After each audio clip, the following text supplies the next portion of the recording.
The morning my son called me crying because his credit cards were all declined, I didn't feel pity, I felt peace. That was the day he learned the price of treating his mother like a bank instead of a person. If you're watching this video, please like and subscribe to the channel, and tell me in the comments where you're listening to my story from. We love knowing how far our stories of courage and second chances can reach. Yesterday evening, while the rain tapped softly against my kitchen window, I stood by the table pouring tea for my guests.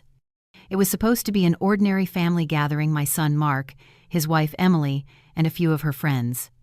I had set out my best china, the delicate porcelain cups that once belonged to my mother, the ones I only used on special occasions. The scent of jasmine tea filled the air, sweet and familiar. And then, without warning, a single sentence shattered the quiet warmth like glass hitting the floor. "That old woman is only good for paying our bills." The room froze. The sound of the rain outside faded, replaced by the pounding of my heart. My fingers tightened around the teapot, but not from shock, from disbelief.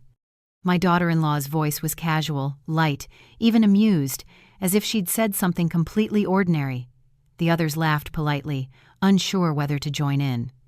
But what struck me most wasn't her cruelty, it was my son's laughter. Mark, my only child, the boy I had raised alone after his father died, the man whose every success I had financed, was laughing. He didn't defend me. He didn't even look at me.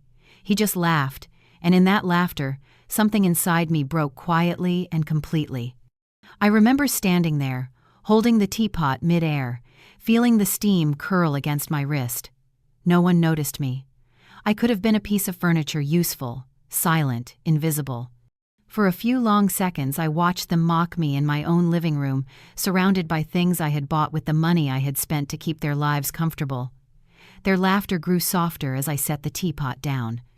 My hands were trembling, not from age or weakness, but from a cold clarity that felt like awakening from a long sleep. In that moment, I understood something I had refused to see for years. To them, I wasn't a mother. I wasn't family. I was a resource, a walking bank account disguised as an aging woman. All those years of sacrifice, of staying quiet to keep the peace, of paying bills I never owed, suddenly lined up in my mind like a cruel pattern I could finally see. I saw the months I covered their rent after Mark lost his job, the years I paid for Emily's clothes, vacations, dinners, all wrapped in excuses about building their future. I had believed them every time. I told myself it was love. That's what mothers do, right? We give, we forgive, and we hope our children remember. But standing there, hearing my own son laugh at my expense, I realized love without respect isn't love at all, it's servitude. No one at that table knew it, but something inside me changed forever that evening. The look on Emily's face as she whispered to her friend, the way Mark kept his eyes on his glass to avoid mine, those images etched themselves into my mind like a scar you can't hide. For years I had mistaken my silence for patience, my generosity for kindness. But now I could see what it truly was: fear. Fear of losing them, fear of being alone, fear that without their approval my life would shrink into nothing. Yet, as I stood there, surrounded by their laughter, I felt something stronger than fear rising in me, a quiet, measured anger that didn't need to scream to be heard. I didn't say a word. I simply smiled, poured myself a cup of tea, and sat down at the far end of the table. The conversation moved on quickly, as if nothing had happened, but I wasn't listening anymore. Every word they spoke sounded hollow, like echoes in a house that no longer felt like mine. I glanced at the family portraits hanging on the wall, Mark at his graduation, Mark and Emily on their honeymoon. I had paid for all of it, yet I wasn't even in the pictures. That realization hit harder than the insult. My presence was financial, not emotional. I was there to fund their life, not to be part of it. When they finally left that evening, I closed the door behind them and stood in the quiet hallway. The air smelled faintly of their expensive perfume, the one I had bought Emily for Christmas. I thought about the look on Mark's face when he laughed, the faint shadow of embarrassment, quickly swallowed by amusement. Maybe he hadn't meant to hurt me, or maybe he didn't think it mattered. Either way, I knew something had shifted between us that could never return to what it once was. As I turned off the lights and walked toward my bedroom, I caught my reflection in the hallway mirror.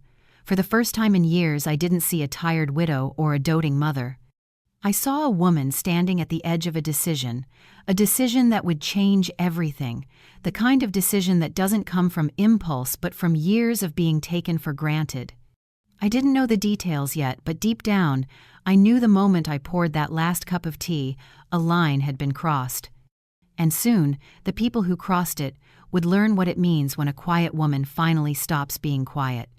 If you're watching this video and you want to hear how that night changed my life, and how a single sentence exposed 10 years of betrayal, make sure to like this video and subscribe to the channel. Your support gives us the strength to share more true stories of courage, dignity, and second chances. Now, before we continue, I'd like to ask you something. Imagine you were in my place that night, hearing your own child laugh at your humiliation. What would you do? A. Stay silent to avoid confrontation and keep the peace. B. Walk away and start protecting yourself, no matter who gets hurt.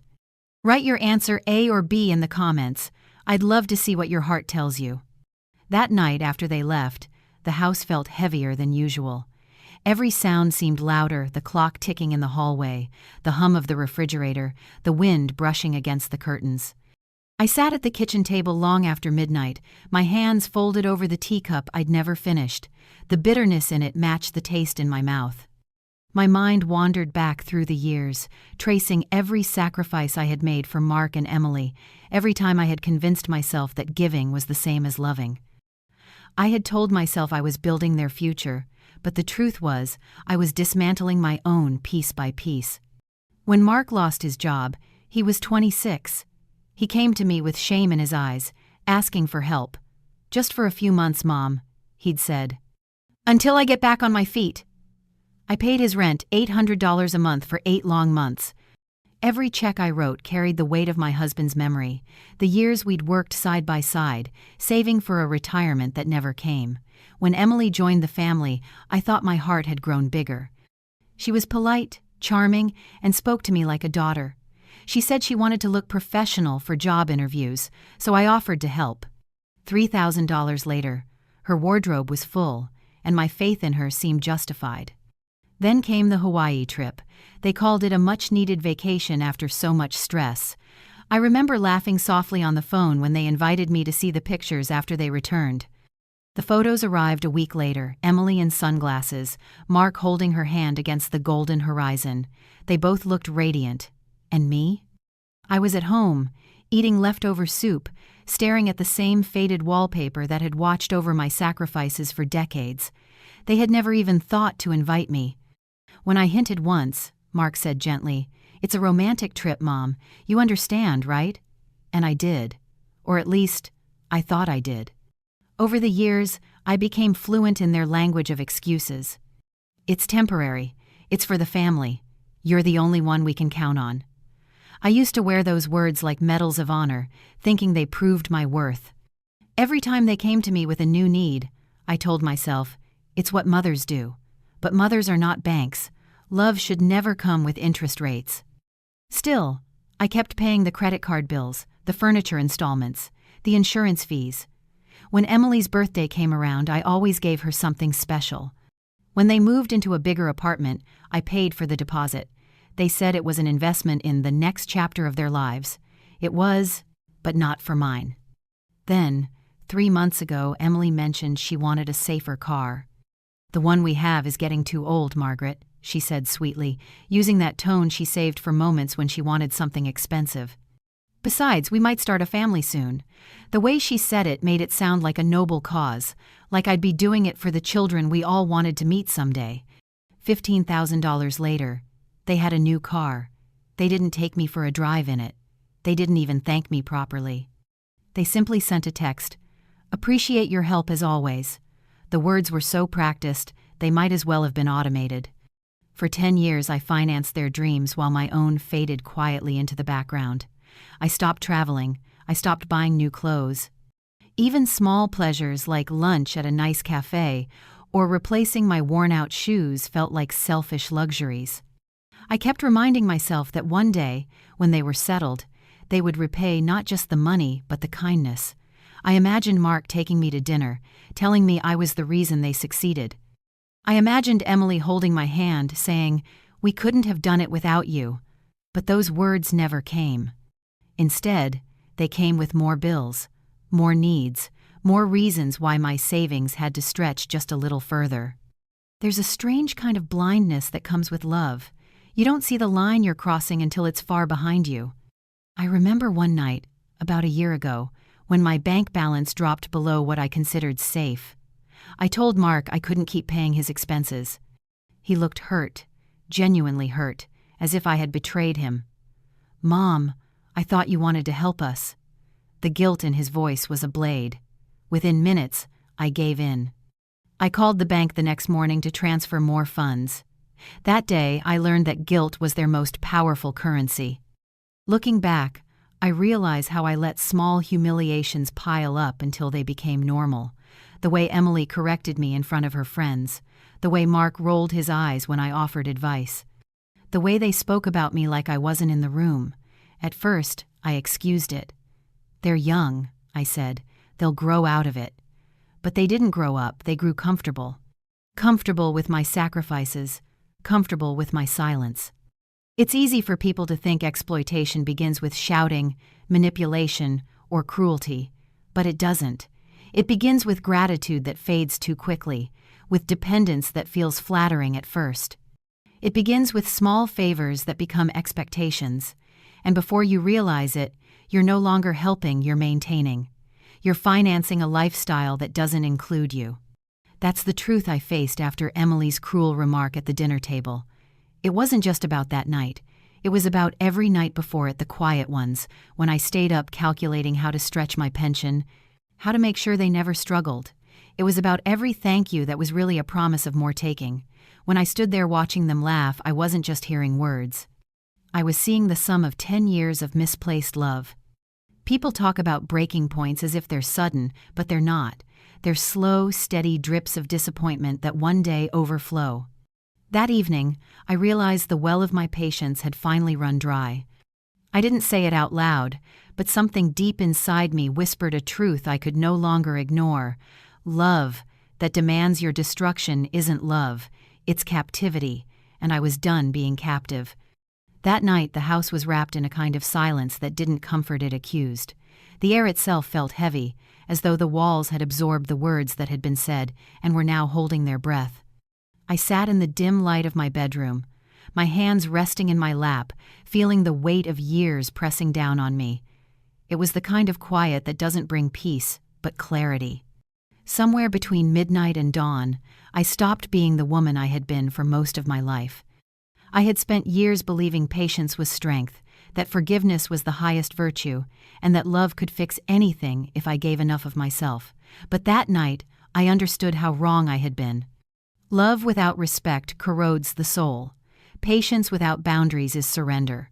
I realized that every time I had said yes to Mark and Emily, I had been saying no to myself. My body felt old, but my mind, sharp and awake, was alive with an urgency I hadn't felt in years. At 3:00 the morning, I got out of bed and turned on the lamp by my desk. The yellow glow filled the room softly, revealing the stacks of unpaid gratitude bank statements, old checks, receipts that told a story of blind devotion. My late husband's photograph sat on the dresser, his eyes calm and kind. "I can't do this anymore," I whispered to him, as if he could hear. Then I opened my laptop. It felt strange, almost rebellious, to act in the stillness of the night, as though I were breaking a rule I had lived by all my life.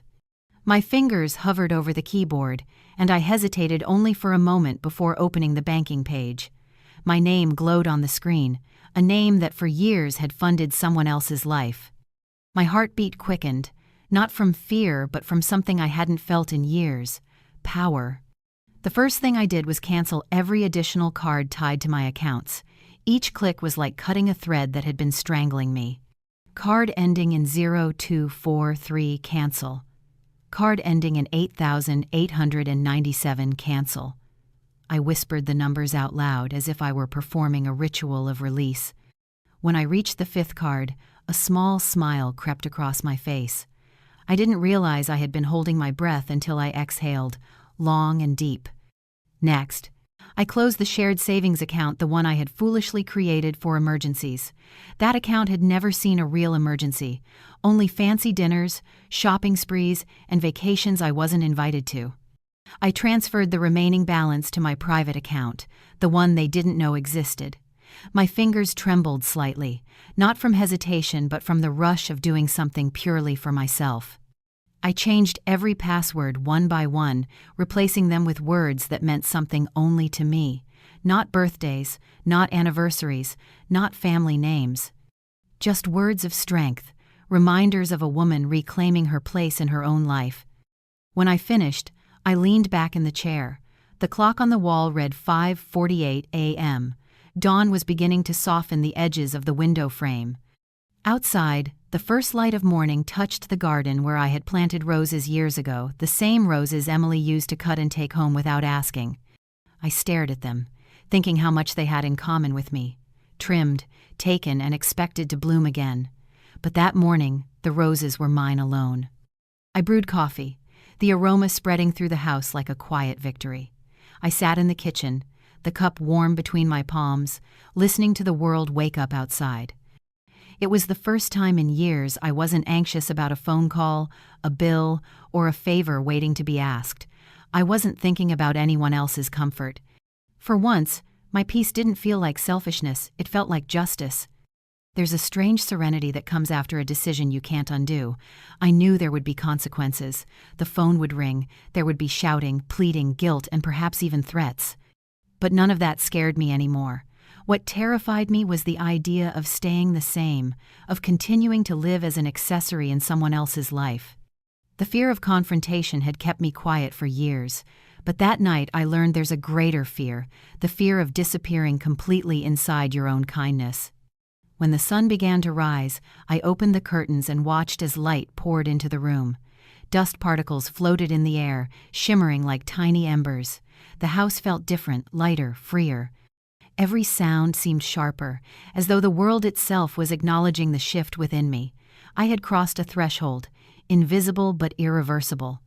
By 6 o'clock, I had written a list on a small notepad. It wasn't long, but it was precise. Cancel joint account. Done. Change passwords. Done. Contact lawyer. Pending. Stop apologizing. Permanent. I folded the paper neatly and slipped it into the drawer of my desk. It wasn't just a list, it was a declaration. For the first time, I was running my life like it mattered. I thought about how Mark might react when he realized the money was gone. The cards declined. He would call in a panic, his voice cracking with the same desperation I had heard too many times before. I imagined him sitting in a restaurant, trying to impress someone, and suddenly realizing that the card in his hand no longer worked. The image didn't fill me with guilt.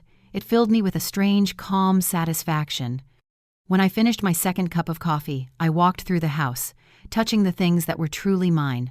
The framed photo of my wedding day, the quilt I had stitched by hand, the clock I had inherited from my mother. For years I had thought these objects were just pieces of the past, reminders of a quieter time. Now they felt like proof that I existed beyond my role as someone's provider. At exactly 9:15 a.m., the phone rang. I didn't answer. I let it ring until the sound became part of the background noise, the sound of my boundaries forming. I took a deep breath and smiled to myself. The woman who would eventually pick up that phone was not the same one who had gone to bed the night before. She was someone new, someone who had finally remembered that her life still belonged to her. At exactly 9:12 that morning, as sunlight spilled through the kitchen curtains, my phone began to ring. I had been expecting it since the moment I canceled their cards. I watched the screen light up with my son's name, Mark, and let it ring 3 times before I picked up. My hand was steady. My heart wasn't. "Mom," he gasped, his voice trembling with panic. "Why are all the cards declined? Emily and I are at the Harborview Grill with her mother. We can't pay the bill. People are staring at us." He was whispering, but I could hear the noise of the restaurant in the background, clinking plates, murmured conversations, a sudden silence that happens when someone is being embarrassed in public. I took a slow sip of coffee before answering. "The cards are canceled," I said quietly. My tone surprised even me, measured, calm, final. "I've decided I'm no longer going to finance your lifestyle." For a moment there was nothing, not even breathing. Then his voice returned, sharp and incredulous. "What? Are you serious? Mom, you can't do this. We're in public." He lowered his voice again. "Emily's mother is here. How am I supposed to explain this? She's looking at me like I'm a child." I let him talk. I wanted to hear what mattered most to him, and of course, it wasn't me. "This is ridiculous," he muttered. "I'll transfer the money later, but please, just fix it now. Please, Mom."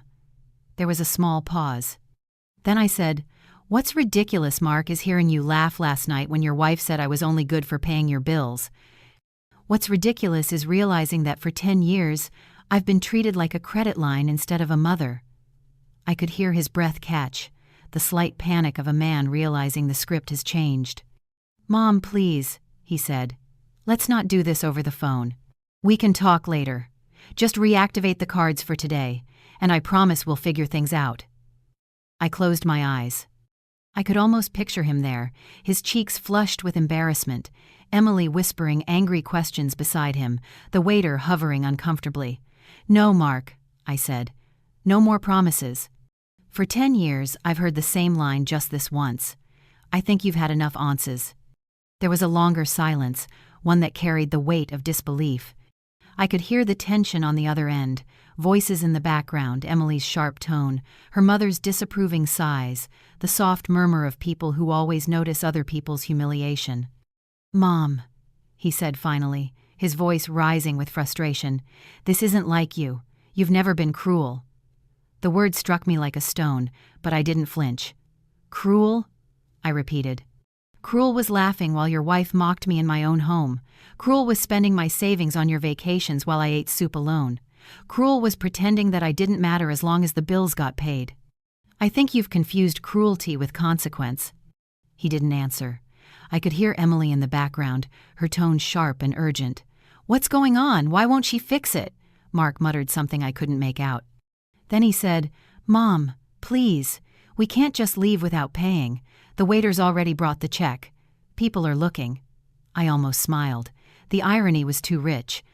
For years, they had taken me for granted in private. Now, their entitlement was unraveling in public. "You'll have to figure it out," I said softly. "You're 36 years old, Mark. You have a job. You have a wife. You'll survive one unpaid lunch." He exhaled hard, the sound shaky, desperate. "Do you understand what this looks like?" he demanded. "Do you know what people are going to think?" There it was, the truth laid bare.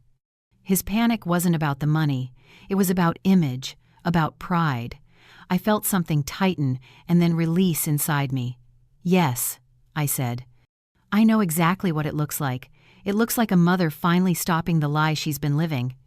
For a moment, the only sound was the quiet chaos of the restaurant on his end, the clatter of plates, Emily's voice getting louder, the faint, impatient tone of the waiter asking again if there was a problem. I could almost see Mark running his hand through his hair, the color draining from his face, the moment when his arrogance met reality. "Mom, don't hang up, please." His voice had softened, turning from anger to pleading. "You don't have to cut us off completely. Just help us this once. I swear we'll change." The words were familiar, rehearsed by years of repetition. "That's the thing, Mark," I said. "I've already changed. You'll have to catch up." I heard Emily's voice break through the noise. "She's doing this on purpose. She wants to humiliate us." She wasn't wrong, though she didn't understand. It wasn't humiliation I wanted, it was clarity. They were finally tasting what I had swallowed for years, the bitter truth that dependence has a cost. His voice cracked again. "Please, Mom. Dana's class." He stopped himself, using Emily's name instead. "Emily's mother is paying the bill. She's looking at me like I'm worthless." I took another slow sip of coffee, letting the silence stretch. "Then maybe," I said, "this is the lesson you needed. You've spent years taking, assuming the giver would never stop. Now you'll learn what it means to stand on your own." He said my name one last time, "Mom," in a tone that sounded half boy, half stranger. I could feel his panic bleeding through the line, but my heart didn't soften.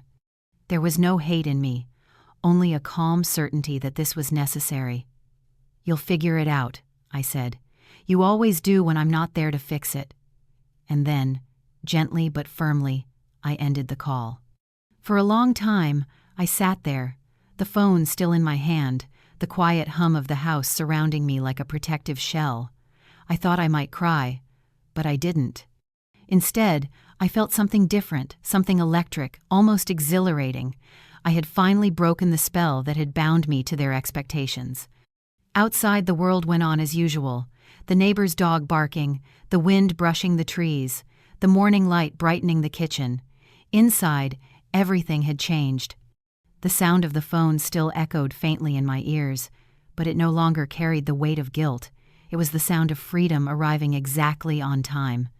By late morning, the silence in my house had turned into a kind of stillness I hadn't felt in years. It wasn't peace yet, but it was something close. I was standing by the window, watching a pair of sparrows hop across the grass, when the sound of tires on gravel reached my ears. I didn't need to look to know whose car it was. I had been waiting for this moment since the call ended. The knock came almost immediately loud, hurried, and angry. "Mom, open the door." Mark's voice carried the tone of command, not request. "We need to talk." There was another knock, sharper this time, followed by Emily's voice, higher and edged with fury. "Margaret, stop this nonsense and come out." The pounding grew louder, fists slamming against the oak door my late husband had built decades ago with his own hands. The sound reverberated through the hallway, but I didn't move. I was sitting on the back patio, coffee cup in hand, the morning breeze brushing my hair. From where I sat, I could see sunlight touching the old bird feeder and hear the distant echo of their anger at the front of the house. It struck me how absurdly familiar the scene felt, people demanding things from me, insisting I move, act, respond while I stayed quiet, the invisible provider behind every comfort they took for granted. Only this time, I wasn't moving. The louder they got, the calmer I became. "I know you're in there, Mom," Mark shouted again. "Your car is in the driveway. Don't make this worse." Emily's voice followed, sharper, colder. "You're being ridiculous. You embarrassed us in front of everyone. Do you know what that felt like?" People were whispering, staring. I let my fingers trace the rim of my cup, feeling the warmth seep into my skin.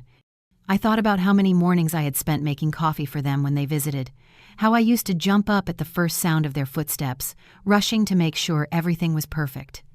This time, the only person I was serving was myself. When the banging turned to kicking, I finally rose and walked slowly through the house. Their voices grew louder as I reached the hallway, their words tumbling over each other in anger and desperation. "Mom, please," Mark said. "We need to talk this out. You can't just ignore us." "Ignore you?" I murmured under my breath. "That's all I've ever done, ignore myself for you." I reached the front window and gently pulled the curtain aside. Emily was standing on the porch, her arms crossed, her expression twisted in a mix of rage and humiliation. Mark stood beside her, red-faced, his hand still pressed against the door. When Emily saw my shadow move behind the curtain, her tone shifted instantly. "There you are," she said, voice dripping with false sweetness. "Come on, open the door, let's talk like a family." "We didn't mean what we said last night. It was just a joke, you know that." Her words were smooth, practiced, the same tone she used when asking for money. For a long moment, I simply looked at her. The woman I had once thought of as a daughter stood there, switching roles like an actress between anger and charm. I could see the calculation behind her eyes, the way she measured her expressions, testing what might work. Behind her, Mark looked smaller than I remembered, shoulders slumped, his confidence fractured. In another life, I might have pitied him. But not now. Not after the years I'd spent being their safety net while they mistook dependence for love. I let her talk a little longer, her words becoming a blur of excuses and emotional bait. Then, very slowly, I let the curtain fall back into place. Her voice rose again, furious this time. "Margaret, don't you dare walk away from me!" The pounding started once more, heavier, angrier, mixed with the sound of her heels scraping against the wood. For a moment, I thought the door might give way under the force of it, but then, suddenly, it stopped. The silence that followed was almost startling. I could hear them whispering to each other, voices low but agitated. Through the crack of the window, I caught fragments of their conversation. Emily was saying something about calling a locksmith and forcing it if we have to. Mark's reply came softer, strained. "That's breaking and entering, Emily. We can't." Even in anger, he still wanted to appear reasonable. That was his pattern, wanting to seem like the good one while letting others do the dirty work. I turned and walked back to the patio. The air outside was cool and smelled faintly of rain. I sat down again and took a deep breath. I didn't realize until that moment how long I had lived without breathing freely. The phone on the table beside me buzzed over and over, first Mark, then Emily, then an unknown number I guessed was her mother. I didn't answer any of them.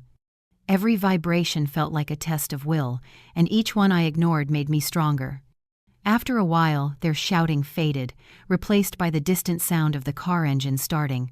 I heard the tires crunch against the gravel as they drove away, but I knew it wasn't over. People like them never leave quietly. They regroup, they plan, they find new ways to make their demands sound reasonable. Still, when the noise finally disappeared, I sat there, letting the silence settle over me like a warm blanket. For the first time, the house felt like mine again, not a storage space for their entitlement, not a place where I waited for their visits or their approval. Mine. The sunlight had shifted across the yard, catching the edge of the roses I had planted years ago. The petals trembled in the breeze, fragile yet defiant.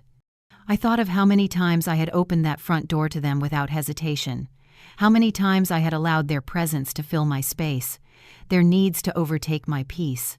Closing that curtain had been more than an act of defiance. It was a ceremony, a farewell to the version of myself that always said yes. Later, when the afternoon light began to fade, I made another cup of coffee and sat by the same window. The door was still, the air quiet. A bird landed on the railing, tilting its head as if to study me. I smiled at it faintly and said out loud, "They'll come back." The bird fluttered its wings and flew away, free. I envied it for a moment, then realized I had just done the same thing. I had chosen my own flight, and no matter what storm came next, I was never going back to the cage they had built for me. The next morning arrived like a storm disguised as sunlight.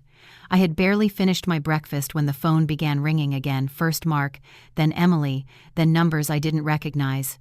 I ignored them all. The previous day had been chaos, and now that the noise had gone quiet, I wanted to protect the silence I'd earned. But silence, I was learning, makes manipulative people restless. By noon, the messages started pouring in. Text after text filled the screen, pleading, accusing, twisting words like threads in a web meant to pull me back. Mark wrote, "We just want to talk, Mom. Please stop being so dramatic." Emily followed. "We were all upset. But you're taking this too far. Family doesn't turn its back like this." Then, from a number I didn't have saved, came a longer message. "This is Helen, Emily's mother. I'm reaching out because I'm concerned. Everyone makes mistakes, dear, but you should remember what people will think if you let gossip spread." It took me a moment to understand what she was doing. Helen wasn't trying to help. She was building pressure, planting the idea that my silence would make me look unstable or cruel. A familiar chill ran through me. I'd seen this kind of manipulation before, just not directed at me. My late husband's family had used the same tone whenever I stood my ground. "You don't want to seem ungrateful," they'd say. "You're overreacting." It was always the same formula: discredit, then control. I set the phone down and took a deep breath. The truth was, I had expected this. People like Emily and Helen couldn't stand losing control of a narrative.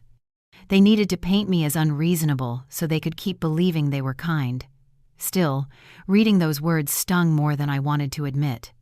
I walked to the kitchen window and stared out at the roses again, wondering when I had become the villain in a story I built with love. The calls came again in the afternoon, relatives this time.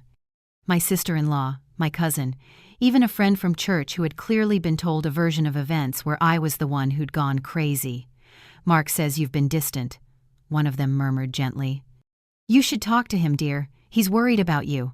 I almost laughed. Worried about me? He was worried about access, about the money he'd lost, about the credit cards that no longer worked. But I didn't bother explaining. It would have been useless. When people don't want to see the truth, they'll call blindness loyalty. By late afternoon, I decided to turn the phone off completely. The vibration had become an intrusion, a heartbeat of the past I was trying to leave behind. When I pressed the button and the screen went black, an unexpected peace settled over me. The silence that followed wasn't empty, it was sacred.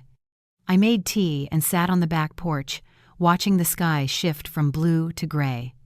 The world outside seemed perfectly ordinary. Neighbors mowing lawns, a dog barking in the distance, children's laughter echoing faintly from across the street. Yet inside, I felt like I had stepped into another life, one where every sound was filtered through a new kind of awareness. For years, I had thought that peace meant keeping everyone happy. Now I understood that peace is what remains when you stop apologizing for wanting respect. That evening, I thought about how easily stories can be rewritten. Somewhere, right now, Emily was probably telling people that I'd lost it, that I was confused, ungrateful, maybe even unstable. The old me would have panicked at the thought. I would have rushed to explain myself, to prove that I was sane and kind and loving. But now, I saw the futility in that. You can't reason with people who profit from your guilt. Their understanding of you only stretches as far as their convenience. The more I sat with it, the more I realized that the real danger wasn't their lies, it was my own need to defend myself against them. Every time I explained, I gave them power. Every time I justified, I reopened the wound. So instead, I let the world think whatever it wanted. The people who mattered knew the truth, and the rest had already chosen their side. When the sun began to set, I heard footsteps on my porch. It was Lucy, my neighbor, carrying a basket of lemons from her garden. "You okay, hun?" she asked, her voice soft but steady. I hesitated, then smiled. "Better than I've been in a long time." She nodded knowingly, as though she didn't need the details. She set the basket on the table and sat down beside me. We talked about nothing for a while, the weather, her cat, the small repairs her grandson was helping with. It was the kind of ordinary conversation that used to fill me with loneliness because it didn't include my son. Now, it felt like air after a storm. Before she left, Lucy said something I'll never forget. "You know, it's not selfish to stop being someone's safety net. Sometimes you've got to let them fall to find their own ground." She smiled faintly. "I think you finally figured that out." I watched her walk back across the lawn, her silver hair catching the last of the light, and I knew she was right. That night, I lay in bed without the constant pull of anxiety in my chest. My phone was still off. The house was quiet, the kind of quiet that feels earned. I realized how much of my life I had spent in noise calls, demands, guilt, apologies, endless explanations. All of it had kept me from hearing myself. Now, in this silence, I could finally listen to the woman I had buried under years of obedience. She wasn't bitter, just tired, but she was waking up. And as I drifted toward sleep, one thought echoed clearly in my mind. Guilt is the leash they use to hold me, and silence is the way I cut it. The next morning, I woke to the sound of rain tapping gently against the window. It was the kind of rain that feels cleansing, like the world is washing itself of something heavy. I stayed in bed for a moment, staring at the ceiling, feeling the quiet hum of my own heartbeat. The house was still no ringing phone, no messages flashing on the screen. For the first time in years, I had no obligations, no one expecting anything from me. And yet, I felt something stirring, a need to see the truth written down, not in emotion but in numbers. After breakfast, I gathered my papers, receipts, and bank statements, the silent witnesses of my years of giving. I spread them across the dining table, each document a reminder of a decision I thought was love. The pile was taller than I expected. Rent checks, loan transfers, insurance payments, deposits for cars and furniture. Each one bore my name and their comfort. I picked up my calculator, more out of habit than necessity, and began adding. The numbers climbed slowly, almost mockingly, as if counting the years I'd lost instead of the dollars I'd spent. When I reached the total, I stared at the screen for a long time. $86,400. The figure looked unreal. $86,000, nearly half of everything my husband and I had saved for our retirement. I thought of how carefully we used to plan, how proud we were to live within our means. And here I was, a woman who had quietly dismantled her own safety for the comfort of others who didn't even say thank you. I sat there in silence, letting the weight of that number sink in. I had always told myself money didn't matter as long as my family was happy. But money is not just paper, it's time, sacrifice, health, nights worked late, years saved with care. Every dollar I had given away had come from some small denial. A dress I didn't buy, a trip I postponed, a new pair of glasses I told myself could wait another year. It wasn't generosity anymore. It was erosion. As I kept reviewing, I noticed the little patterns of carelessness that had become invisible over the years. Subscriptions I never used but paid for because Mark or Emily needed them, accounts linked to streaming services, gym memberships, delivery apps. Even after all the bigger sacrifices, I had continued paying for their convenience, quietly, automatically, as if I were maintaining a machine that ran on my exhaustion. I felt anger rising. Not at them this time, but at myself. How many times had I told myself that good mothers never stop helping? How many times had I mistaken guilt for responsibility? When I finally looked up from the table, the rain had stopped. A patch of sunlight broke through the clouds, falling across the papers like a small spotlight. That's when I made the decision that changed everything.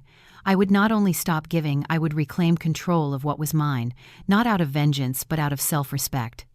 That afternoon, I called my lawyer, Mr. Harrison, a patient man who had known me since my husband's passing.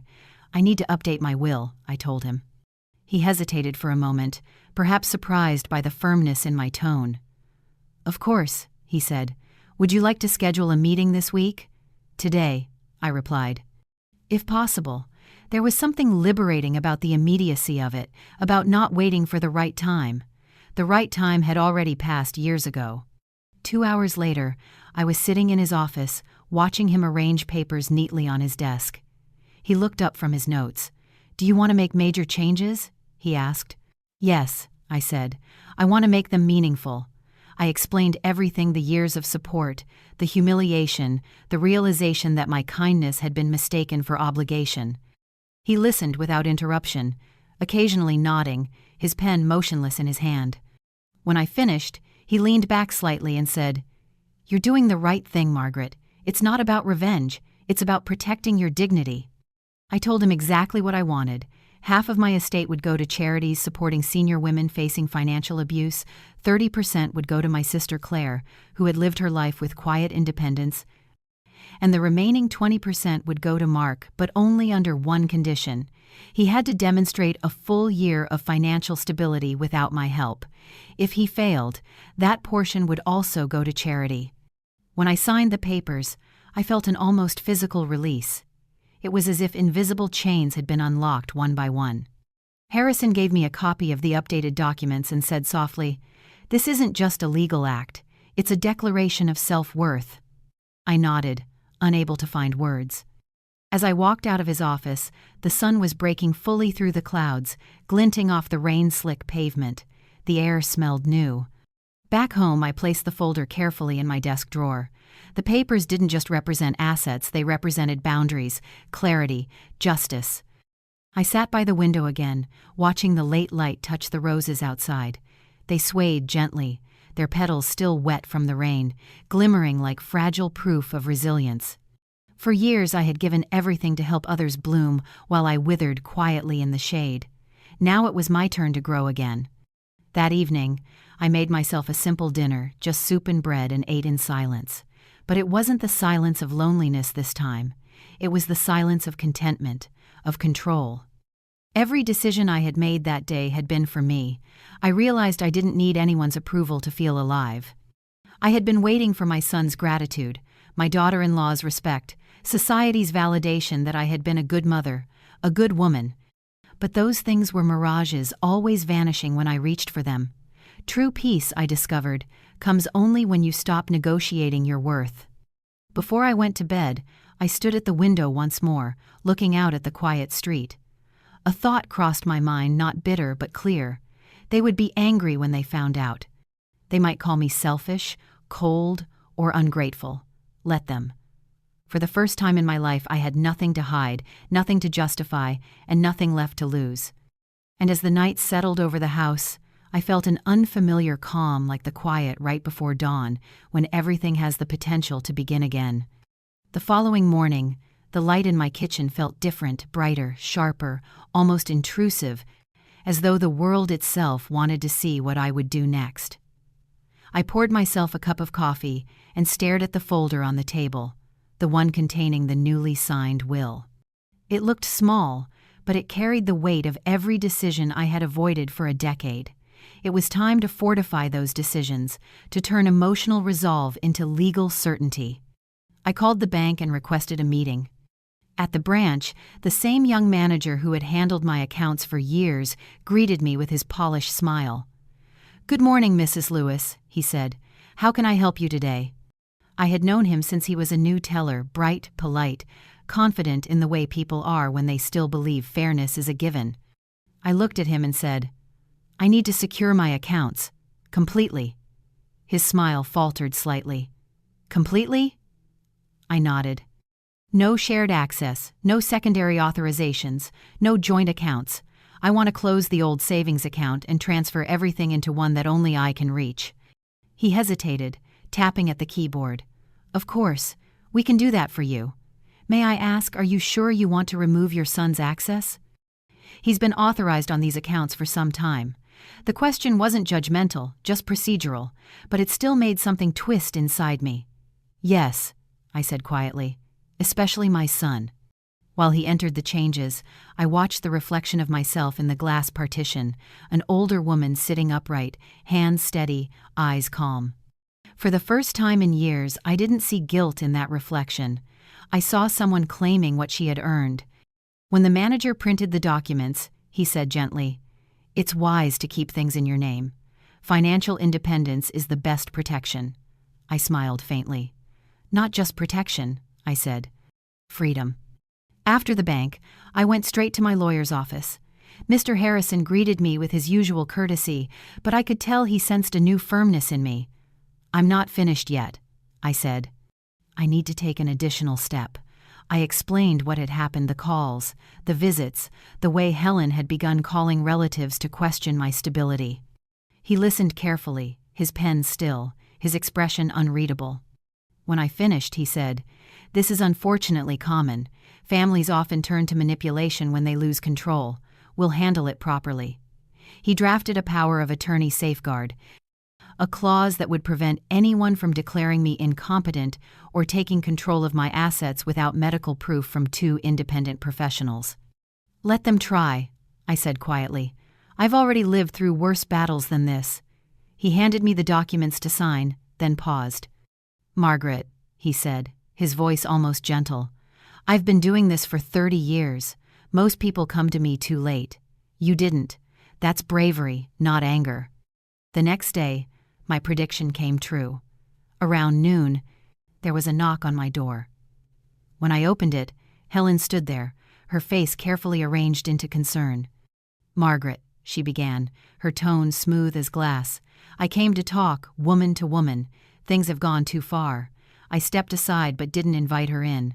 "I agree," I said. She blinked, caught off guard. "Good. Then you'll listen." She launched into her speech how I had humiliated her daughter, how people were talking, how this kind of behavior could only mean I was overwhelmed, perhaps even confused. "Everyone gets forgetful," she said sweetly. "Maybe you should let someone help you manage things before it becomes too stressful."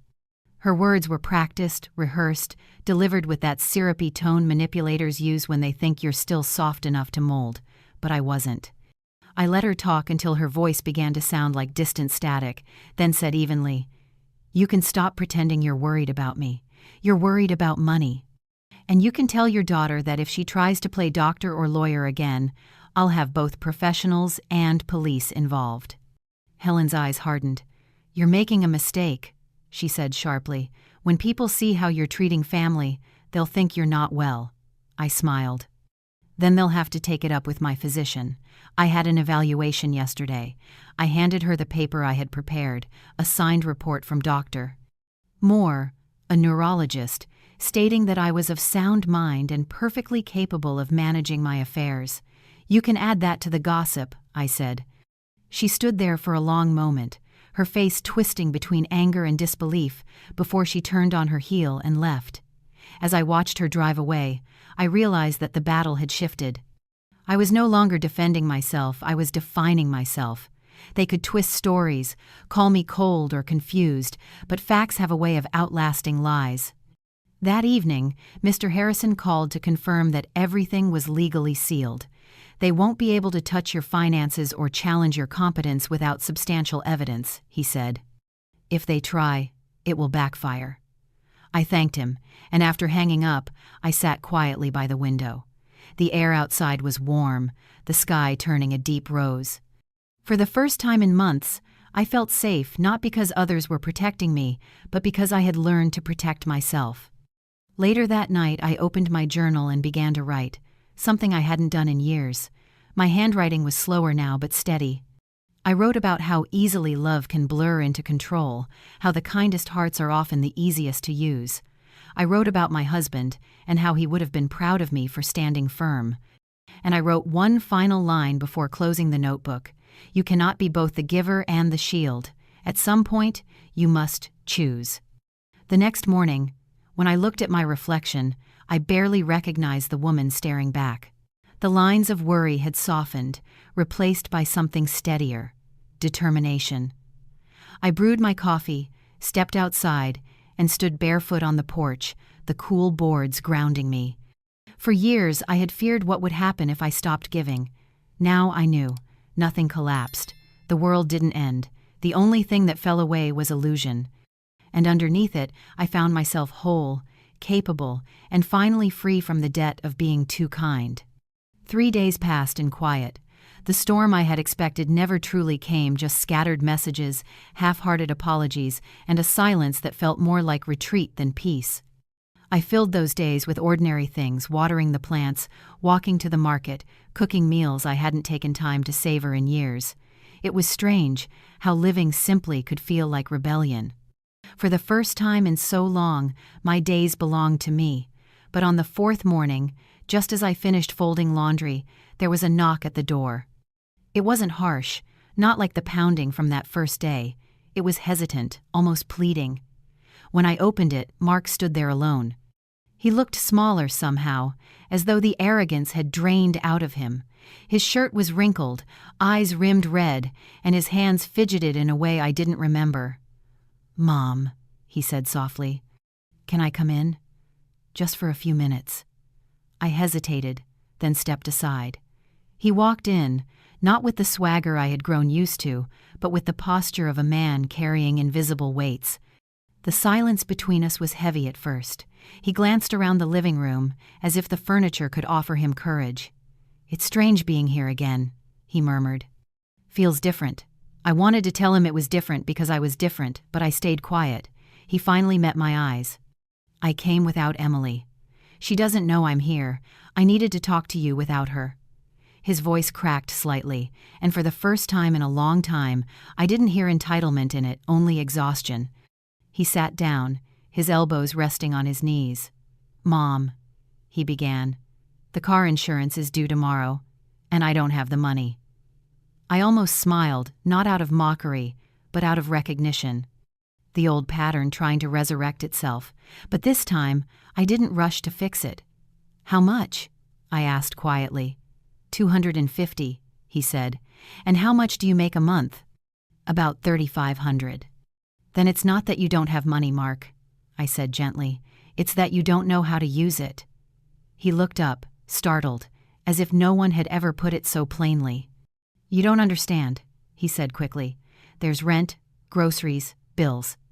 And restaurants, delivery apps, streaming services, memberships, nights out," I interrupted. "Tell me, son, what part of that is survival and what part is pretending?" He froze, eyes darting to the floor. I could see the conflict in his face, the instinct to defend himself wrestling with a truth he couldn't quite deny. "Living is expensive," he said finally, almost whispering. "Living irresponsibly is," I replied. "When your father and I were your age, we didn't have credit cards or subscriptions. We worked, we planned, we saved. We didn't live to impress people who wouldn't be there in our hardest moments. He rubbed his face, a deep sigh escaping him. "I thought you liked helping us," he said quietly. "I thought it made you happy." That sentence struck me harder than I expected. "It did," I said after a pause. "It made me happy to see you succeed. But somewhere along the way, it stopped being help and became dependence. You stopped asking. You just expected. And when Emily mocked me, you laughed because part of you believed it too, that my worth was measured by what I gave you." He flinched, the words hitting their mark.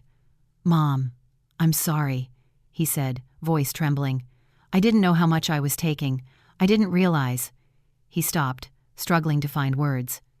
I watched him carefully, trying to decide if this was genuine or another performance, but something in his expression, raw, unguarded, felt different. "I've been thinking about what you said," he continued. "About standing on my own 2 feet. I don't even know where to start." I leaned back in my chair. "Start by paying your own insurance," I said softly. "Start by cutting what you don't need. Start by being honest with yourself." He nodded slowly, tears glinting in his eyes. "Emily doesn't know I'm here," he repeated, almost to himself. "She doesn't understand why this matters to me. But I need to prove I can do this, not for her, for me." For a long moment, neither of us spoke. The air between us felt fragile, like a bridge rebuilt from ashes. "Mom," he said finally, "I know I have no right to ask, but do you think we can ever go back to how things were?" I shook my head gently. "No," I said. "And we shouldn't. What we had before was built on a lie that love means endless giving, but we can build something new, if you want, something real, a relationship not measured in money but in respect." He nodded, his shoulders trembling. "I want that," he whispered, "more than anything." When he left, I watched him walk down the driveway. His steps were slow, but steady, and for the first time, I saw not the boy I'd protected, but the man he might still become. That night, I sat in the same living room where they once laughed at me. The air felt lighter now, filled with something I hadn't dared to feel in a long time: hope. Not the naive hope that people would change because I wished it, but the grounded kind that grows when you finally teach others how to treat you. I realized I hadn't lost a son. I'd given him back the chance to grow up. Before going to bed, I opened my journal again and wrote, "Today, I saw a man where a child used to stand." Then I added, "Boundaries are not walls. They are doors that only open to those who knock with respect." The house was quiet as I turned off the lights. Outside, the wind rustled through the trees, and somewhere in that sound, I thought I heard my husband's voice, a calm murmur of approval, like a promise that I had finally done what was right. For the first time in years, I slept without guilt, without fear, and without waiting for the phone to ring. The Sunday after that conversation arrived with sunlight spilling gently through the curtains. For once, I woke up not to the sound of my phone or the tightness of dread in my chest, but to quiet anticipation. The house smelled faintly of coffee and the sea breeze that came through the kitchen window. Today was the day Mark had promised to visit for lunch, not to borrow, not to demand, but simply to spend time. I had told myself not to expect too much, but a part of me, soft, unkillable, hoped this day might be different. At 11, the doorbell rang. When I opened the door, Mark stood there with a paper bag of groceries in his hands. Behind him, Emily followed, dressed simply, her face stripped of the haughty confidence she once wore like a badge. "Hi, Mom," he said quietly. "We brought lunch. I hope you don't mind pasta. We thought we'd cook." His voice carried an uncertainty that I hadn't heard since he was a boy asking for permission rather than forgiveness. I stepped aside and smiled faintly. "Come in." They moved around the kitchen awkwardly at first, unsure of the rhythm that used to bind us. The clatter of pans and the sound of running water filled the silence. Mark chopped vegetables, Emily stirred sauce, and I watched from the table, feeling like a guest in my own home but strangely content. There was something profoundly healing in watching them work, not as dependents but as adults contributing, even if just for a meal. After we sat down, the first few bites passed in silence. The food was simple but good, homemade in the truest sense. Emily finally broke the quiet. "I wanted to thank you," she said softly. I looked at her, unsure if I had heard correctly. "For what?" She hesitated, choosing her words carefully. "For saying no, for stopping everything. It forced me to see how entitled I'd become. I used to think comfort was proof of love, but you showed me that love can also mean limits." It was the first time I'd ever heard her speak without defensiveness. Mark nodded beside her, his fork resting untouched. "I'm still learning that," he admitted. "It's strange, Mom. Paying our own bills, living smaller, it's not easy. But it's freeing. I don't wake up dreading what I owe anyone anymore." He paused, looking directly at me. "You were right. We needed to fall before we could stand." For a long moment, I couldn't speak. The anger that had once kept me upright had faded, replaced by something deeper, quiet understanding. "You don't know how much I prayed for you to learn that," I said. "Not because I wanted to punish you, but because I wanted you to live with pride, not dependency." Mark reached across the table and took my hand. "I'm sorry it took humiliation for me to understand," he said, "but I'm grateful you finally stopped saving us." The afternoon drifted by in laughter that felt hesitant at first, but gradually warmed into something real. We cleaned the dishes together, and when they left, there was no talk of money, no requests, no guilt, just a hug that lingered longer than it used to. As their car pulled out of the driveway, I felt a quiet ache, but it wasn't loneliness. It was the tender pain of healing. That evening, I sat on the porch with my journal. The light was soft, golden, the kind of light that makes everything seem like it's been forgiven. I opened to a fresh page and began to write. "Today," I wrote, "I saw the beginning of something honest. I saw my son not as a boy in need, but as a man taking responsibility. I saw my daughter-in-law not as an antagonist, but as a woman finally willing to reflect. Maybe love isn't about holding on. Maybe it's about letting go and trusting what remains." I closed the journal and leaned back, watching the sunset fade into a quiet, starless sky. I thought of all the nights I had lost sleep worrying about them, how they would survive, what people would think of me if I refused to help. Those fears had kept me trapped in a loop of giving that led nowhere. But tonight, I finally understood the difference between selflessness and self-erasure. True love doesn't demand that you disappear for others. It asks that you stand tall enough for them to see what strength looks like. Later, I called Mr. Harrison again, not to undo what I had done, but to refine it. I asked him to include a clause in my will that Mark could inherit more if he maintained financial independence for 5 consecutive years. He chuckled softly through the phone. "That's both firm and fair," he said. "You're building a legacy that teaches as much as it gives." I smiled.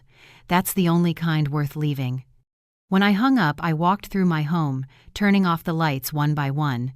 Each room seemed to breathe easier, lighter, as though the walls themselves had been unburdened. In the living room, I paused by a framed photo of my husband. His smile still had the same quiet reassurance it always did. "I did it," I whispered. "I finally learned how to stop mistaking guilt for love." The words felt like closure, but also a promise to never forget again. Before bed, I wrote one final note in my journal. Peace is not the absence of family conflict, it is the presence of self-respect. I turned off the lamp and lay in bed, the sound of the wind outside soft and familiar. Tomorrow, I would start planning a trip, a small one, maybe to the coast or to the mountains, not to escape, but to celebrate. Because after 68 years of living for others, I had finally remembered how to live for myself. And somewhere deep down, I knew my story wasn't about revenge or loss. It was about reclamation, about a woman who finally learned that love, when it's true, doesn't drain you, it restores you. When all the noise faded, Margaret finally understood that what she had fought for wasn't revenge or validation, it was freedom. For years, she had mistaken unconditional giving for love, believing that sacrifice was the highest form of motherhood. But sacrifice without gratitude becomes servitude, and love without respect turns to quiet decay. In the silence of her home, she realized that peace isn't something others can give you, it's something you reclaim when you stop apologizing for your own worth. By saying no, she didn't destroy her family, she taught them what responsibility truly meant. And in doing so, She rediscovered herself, the woman who once dreamed, who once laughed freely, who once believed she had the right to happiness beyond her usefulness. The story of Margaret isn't just about an older woman standing up to financial abuse. It's about courage, boundaries, and the deep truth that self-respect is not selfishness. It's the foundation of every healthy relationship. The moment she chose to stop rescuing others, she rescued herself.